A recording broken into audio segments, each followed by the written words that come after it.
ظالم مرد بھی ہوتا ہے، ظالم عورت بھی ہوتی ہے. میرا مقصد اس بیان سے مردوں کو سپورٹ کرنا نہیں ہے ہرگز، یہ خوب سمجھ لیں. ظلم دونوں طرف سے ہوتا ہے، کبھی مردوں کی طرف سے کبھی عورت کی طرف سے. اچھا آج کل قانون سپورٹ کر رہا ہے عورت کو بہت زیادہ. مرد ظلم کر رہا ہو اس کا حل قانون کے پاس بھی ہے. قانوناً عورت اپنا حق لے سکتی ہے اور ہم اس قانون کو سپورٹ بھی کرتے ہیں. بالکل ایسا ہی ہونا چاہیے. اگر مرد ظلم کر رہا ہے تو عورت کو یہ رائٹ ہونا چاہیے کہ عورت اپنا حق کورٹ سے لے. بالکل صحیح ہے. لیکن اگر ظلم عورت کر رہی ہو تو مرد کے پاس قانونی رائٹ بولو نا نہیں ہے. اس لیے اس پر بولنا پڑتا ہے کہ عورت ظلم کر رہی ہے تو آپ کیا کرو گے. بھائی کیا ہو گیا، سمجھ میں نہیں آ رہی بات؟ تو میں آپ کو ایک ٹیکنیکل طریقہ بتاتا ہوں.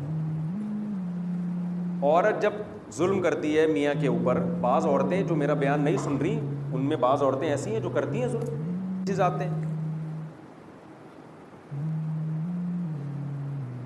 تو یاد رکھو اس کے بھی کچھ طریقے ہیں اس ظلم سے بچنے کے، لیکن وہ میں آپ کو چھاؤں میں بتاؤں گا، وہ میں آپ کو پبلکلی نہیں بتا سکتا. وہ کہاں بتانے کے ہیں؟ چھاؤں. آج ایک صاحب کی بیوی جو ان پہ بہت ظلم کر رہی تھی، ان کو میں نے چھاؤں میں ایک مشورہ دیا.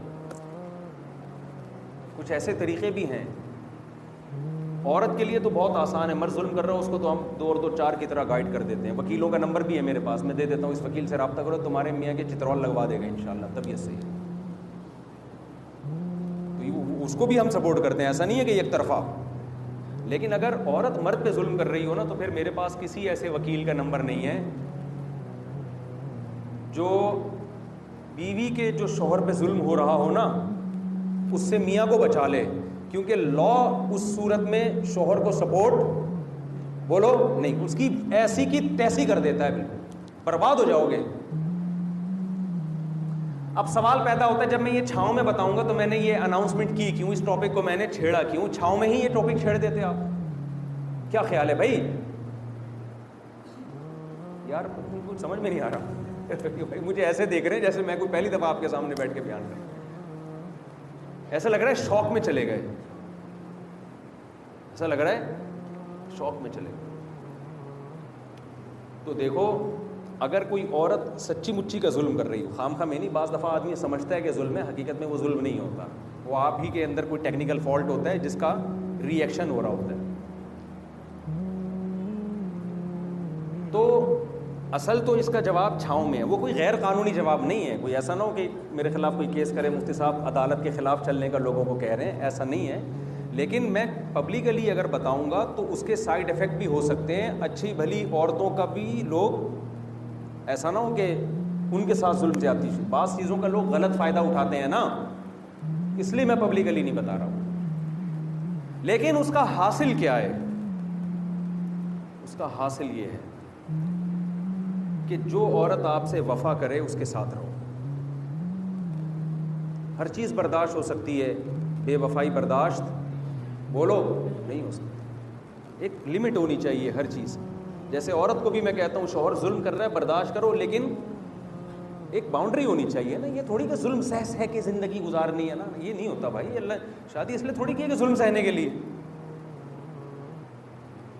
تو اس صورت میں آپ یہ فیصلہ کرو کہ بڑا نقصان کس میں ہے، رہنے میں یا اس سے ڈیورس لینے میں. عورت کو میں مشورہ دیتا ہوں ڈیورس لینے میں اگر کم نقصان ہے تو بھائی لے لو اس سے ڈیورس، اور اگر ڈیورس لینے میں زیادہ نقصان ہے تو یہ کم نقصان کو کیا کرو، برداشت کرو، مکھنچو کو برداشت کرو. اس پہ پوری دنیا چلتی ہے، اصول شریعت کا بھی یہی ہے. پھر یہ نہیں ہم مشورہ دیتے کہ لازمی بس جو مرضی کرتا رہے برداشت ہی کرنا ہے. اس تکلف کی بالکل بھی ضرورت بولو نہیں.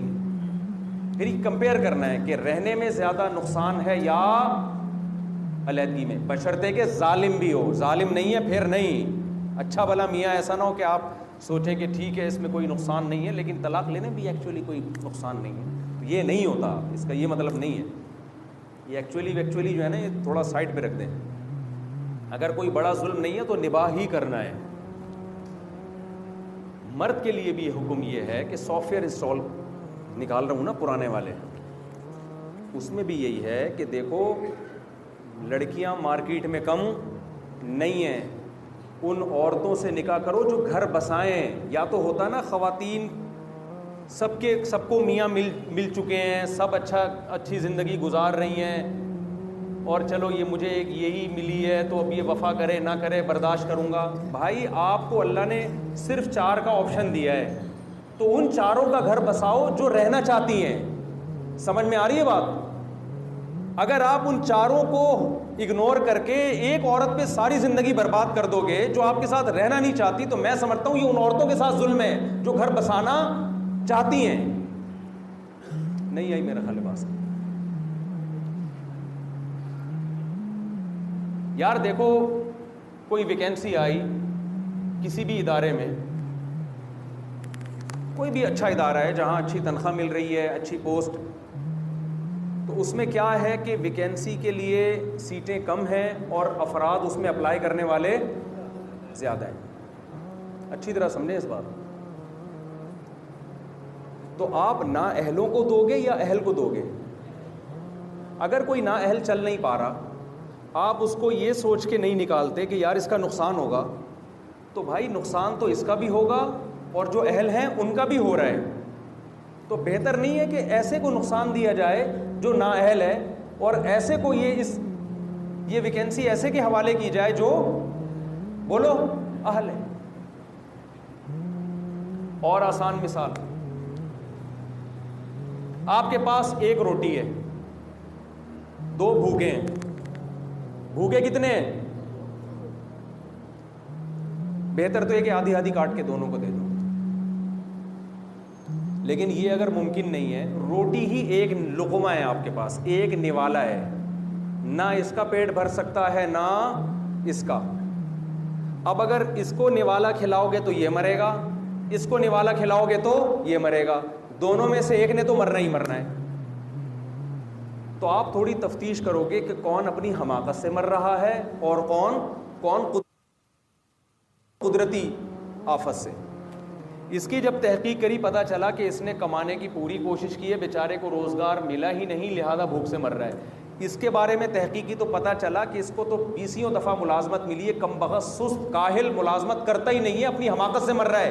نقصان دونوں کا ہے, لیکن ایسے موقع پہ جب ٹکڑا ایک ہی آپ کے پاس ہے تو آپ کس کو ترجیح دو گے؟